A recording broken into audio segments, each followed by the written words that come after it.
What happens when one of Hollywood's most respected actors goes head-to-head with a late-night host who thinks he can push anyone around? What you're about to hear is the real story behind the most explosive celebrity interview that never made it to air, and trust me, you won't believe how far Jimmy Kimmel was willing to go to humiliate his guest.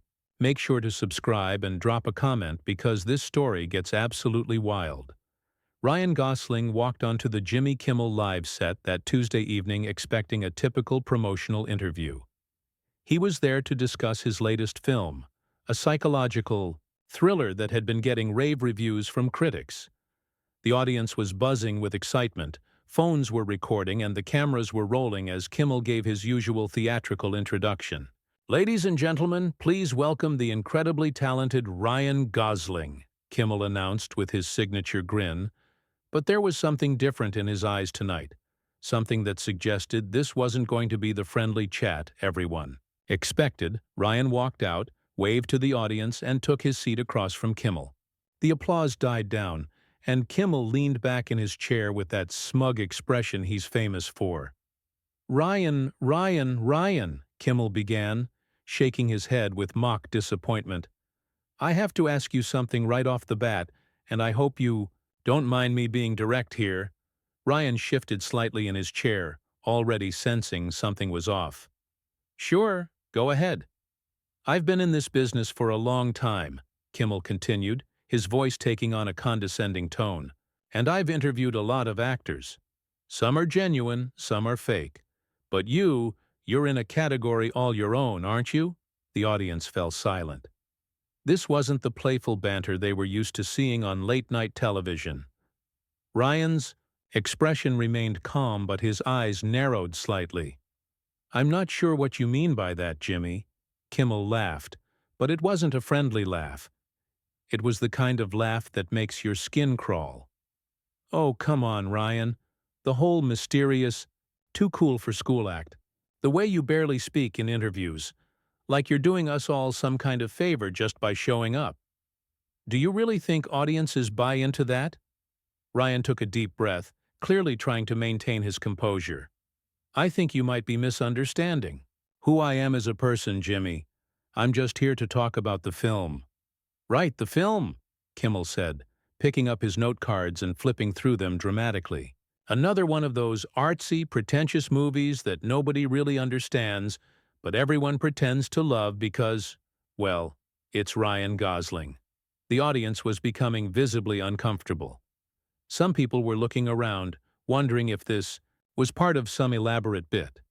But the tension in the air was too real, too raw. Ryan leaned forward slightly. "Jimmy, I'm not sure what's going on here, but if you have an issue with me personally, maybe we should discuss this privately rather than in front of your audience." Kimmel's grin widened. "Oh no, Ryan, this is exactly where this conversation needs to happen. See, I think your fans deserve to know who you really are.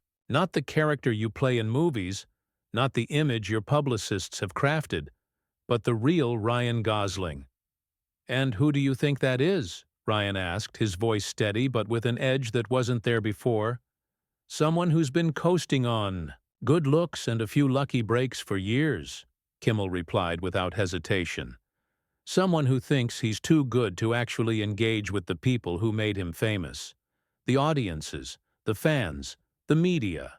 You sit there in interviews like you're above it all, like you're doing charity work just by gracing us with your presence."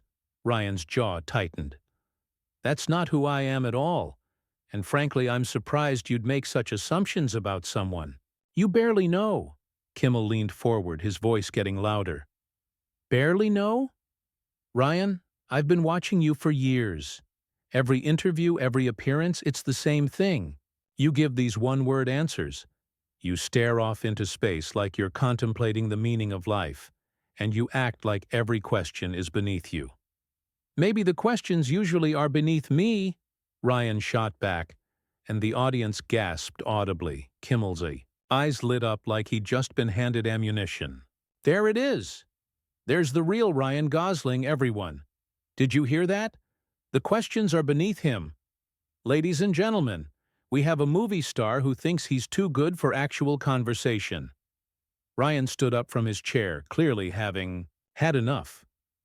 Jimmy, I came here as a courtesy to promote a film that a lot of hard-working people put their hearts into. I didn't come here to be ambushed by someone who seems to have some kind of personal vendetta against me. Sit down, Ryan, Kimmel said, his voice now dripping with authority. We're not done here. Actually, we are, Ryan replied, but he didn't move toward the exit. Instead, he stood there staring down at Kimmel with an intensity that made the studio audience hold their breath. Kimmel rose from his own chair, and suddenly the dynamic in the room shifted completely. This wasn't just an uncomfortable interview anymore. This was two men squaring off, and everyone in that studio knew they were witnessing something that was about to get much, much worse. You know what your problem is, Gosling? Kimmel said, his voice rising. You think you're some kind of artist, but you're just another pretty face who got lucky. And now you can't handle being called out on it. Ryan's response was measured, but there was fire in his voice.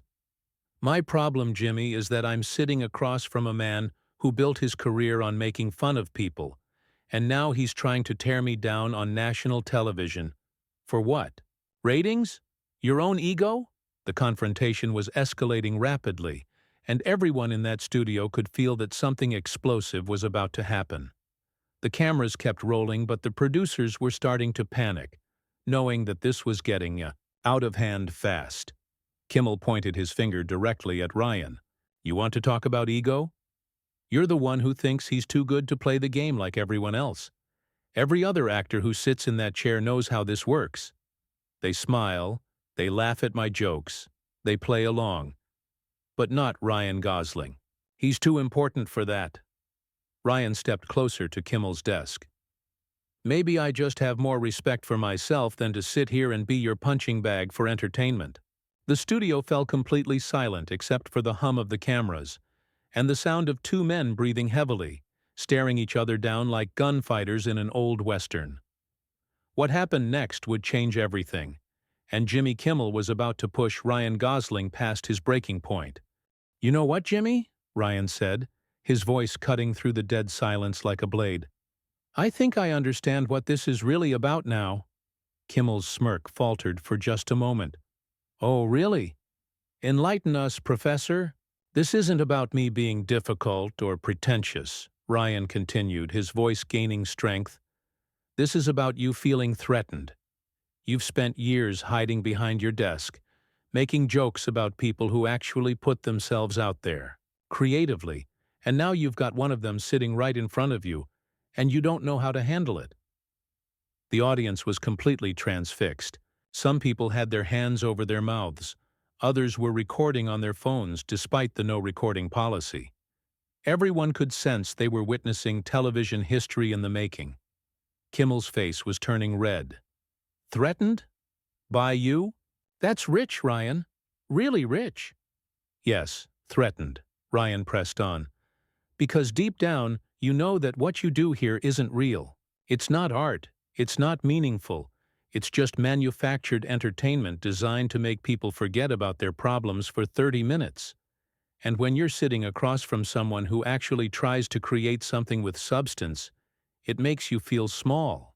Kimmel slammed his hand down on his desk, causing his coffee mug to jump. How dare you come on my show and tell me what I do doesn't matter? Do you have any idea how many people watch this show? How many careers I've helped launch? By mocking them? Ryan shot back. By turning every conversation into a punchline? That's not helping careers, Jimmy. That's feeding them to the wolves for your own benefit. At least I'm honest about what I do, Kimmel retorted. I don't pretend to be some deep, mysterious artist. I entertain people, I make them laugh. What do? You make boring movies that put people to sleep and then act like anyone who doesn't get it is an idiot. Ryan laughed, but it wasn't a pleasant sound. You want to talk about my movies? Let's talk about them. Let's talk about how many people have told me that a film I was in helped them through a difficult time in their life. How many letters I've received from people saying that a character I played made them feel less alone in the world. Can you say the same about your work, Jimmy? Kimmel's expression darkened. Oh, spare me the saint act. You're an actor, Ryan. You pretend to be other people for money. Don't try to make it sound like you're curing cancer. I never said I was curing cancer, Ryan replied, his voice deadly calm. But at least I'm trying to contribute something meaningful to the world instead of just tearing other people down for cheap laughs. The tension in the studio was becoming suffocating. The audience members were looking at each other with wide eyes, wondering if they should leave, if they should call someone, if this was even legal to broadcast. Kimmel stepped out from behind his desk completely now, closing the distance between himself and Ryan. You want to know what's meaningful? What's meaningful is giving people a break from their hard lives. What's meaningful is making them smile after a long day at work. What's meaningful is not being so far up your own backside that you can't have a normal conversation with another human being. And what's meaningful, Ryan countered, is respecting the people who trust you with their time and their stories. Something you clearly don't understand. Trust? Kimmel laughed bitterly. You want to talk about trust? You've been lying to your fans for years, pretending to be this deep, thoughtful person when really you're just antisocial and awkward. At least I'm upfront about who I am. Ryan's eyes flashed with anger. Antisocial? Jimmy, I've been nothing but professional with you from the moment I walked onto this stage. You're the one who decided to turn this into some kind of public execution. Professional? Kimmel's voice was rising to a shout now. You call giving one-word answers and acting like you're too good to be here professional? You call insulting my show and my audience professional? I never insulted your audience, Ryan said firmly. I insulted you, there's a difference. The crowd gasped again. Several audience members were now openly recording despite the rules, sensing that this was the kind of moment that would be talked about for years. Kimmel's face was now completely red. You know what, Ryan? I think it's time for you to leave.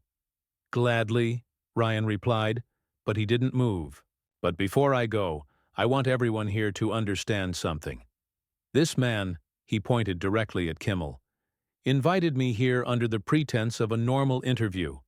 He lied to me, he lied to my representatives, and he lied to all of you. This was never about promoting a film. This was about him trying to humiliate me on national television. Kimmel stepped even closer, now just a few feet away from Ryan. Nobody forced you to come here, Ryan. Nobody forced you to take the job that made you famous. And nobody forced you to develop an attitude problem. Attitude problem? Ryan's voice was incredulous.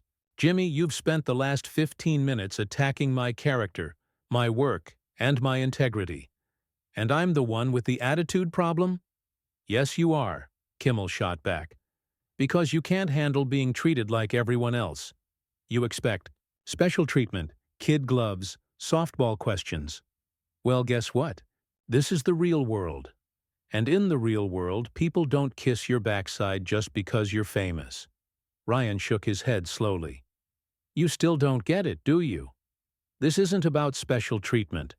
This is about basic human decency. Something you apparently checked at the door when you decided to become a talk show host. Human decency? Kimmel was practically screaming now. You want to lecture me about human decency? You're the one who sits in interviews acting like you're bored out of your mind, like talking to regular people is some kind of chore. Maybe it is when those regular people are you, Ryan replied coldly. The audience collectively drew in their breath. That was it. That was the line that couldn't be uncrossed. Kimmel's face went from red to purple, and for a moment everyone in that studio thought he might actually physically attack Ryan Gosling. Get out, Kimmel said, his voice low and dangerous. Get out of my studio right now. I was already leaving, Ryan replied, but his feet remained planted firmly on the stage. Security, Kimmel called out, and suddenly everything changed. The theoretical confrontation was about to become very real, and everyone in that studio knew that what happened next would be the moment that defined this entire explosive encounter. The security guards appeared from the wings, but they moved slowly, uncertain. They had never been called to remove a guest during a live taping, especially not someone as high profile as Ryan Gosling. The head of security, a large man named Marcus, approached cautiously. "Mr. Kimmel," Marcus said quietly, "are you sure about this? We're still rolling." "I don't care if we're rolling," Kimmel snapped, his voice carrying across the entire studio. "I want him out of here. Now!" Ryan turned to face the security team, his expression calm despite the chaos around him. "Gentlemen, there's no need for this. I'm perfectly capable of walking out on my own." "No," Kimmel interjected sharply. "You don't get to leave on your own terms. You don't get to walk out of here like some kind of martyr. You came here with an attitude, and now you're going to face the consequences." Ryan turned back to face Kimmel, and his voice when he spoke was deadly quiet. "Jimmy, you've already embarrassed yourself enough tonight. Don't make it worse." "Embarrassed myself?" Kimmel let out a harsh laugh.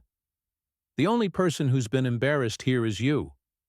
Everyone in this audience just watched you show your true colors. They saw the real Ryan Gosling, and trust me, they're not impressed." But as Kimmel spoke, something interesting was happening in the audience. People were starting to murmur among themselves, and not in support of their host. Several audience members were shaking their heads. Others were looking disgusted. A woman in the front row actually stood up and walked toward the exit. Ryan noticed this shift in the room's energy. "Actually, Jimmy, I think you might want to look around. I don't think your audience is seeing what you think they're seeing." Kimmel glanced at the crowd, and his confidence wavered for the first time all evening. The audience that usually hung on his every word, that laughed at his jokes and applauded his monologues, was looking at him like they didn't recognize him. "They're seeing a talk show host who ambushed his guest," Ryan continued, his voice growing stronger. "They're seeing someone who invited a person onto his show under false pretenses and then tried to humiliate them for entertainment. Is that really the legacy you want to leave?" "Don't you dare lecture me about legacy," Kimmel shot back, but his voice lacked the venom it had before. "You're nobody to talk about legacy. You'll be forgotten in 10 years. "Maybe," Ryan said with a shrug. "But at least I'll be forgotten for trying to create something meaningful, not for being cruel to people who trusted me." Marcus, the security chief, was still standing awkwardly nearby, clearly uncomfortable with the entire situation. "Mr. Kimmel, what exactly do you want us to do here?" Kimmel pointed at Ryan. "Escort him off the property. Make sure he doesn't come back." "Jimmy," Ryan said, his voice now carrying a note of something that almost sounded like pity. "Do you hear yourself right now? You're having security remove me because I refuse to let you bully me on national television. How does that sound to you?" "It sounds like I'm running my show the way I see fit," Kimmel replied, but his words rang hollow in the silent studio. Ryan looked around at the audience, many of whom were now openly staring at Kimmel with expressions of disbelief and disappointment. "Ladies and gentlemen," Ryan said, addressing them directly, "I want you to remember this moment. Remember what you saw here tonight. Because this is what happens when someone in power decides that their ego is more important than treating people with basic respect. Don't you dare try to turn my audience against me," Kimmel warned, stepping forward again. "I don't need to turn anyone against you, Jimmy," Ryan replied calmly. "You're doing that all by yourself." The silence that followed was deafening. Even the camera operators seemed unsure of where to point their equipment. The producers in the booth were frantically trying to figure out how to handle a situation that had spiraled completely out of control. Marcus finally spoke up. "Mr. Gosling, I'm sorry, but I'm going to have to ask you to come with me." Ryan nodded, respectfully. "Of course, Marcus. I understand you're just doing your job." He turned back to Kimmel one final time. "Jimmy, I genuinely hope you take some time to think about what happened here tonight. Not for my sake, but for yours." "I don't need life advice from you," Kimmel snapped, but his voice cracked slightly as he said it.